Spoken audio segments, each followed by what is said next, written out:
Hey everyone, Zane here, and today I'm going to show you how to fix YouTube update problem.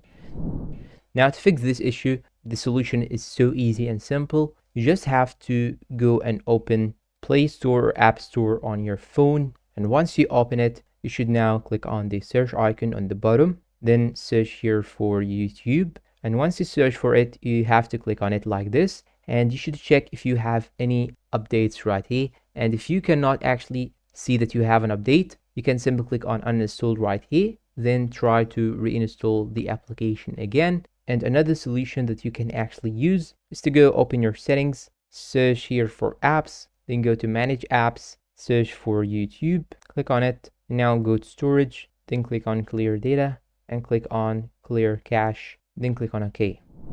And that's all for today. If you find this video helpful, please don't forget to support us with like, subscribe, comment, share. Thanks for watching and see you in a new video.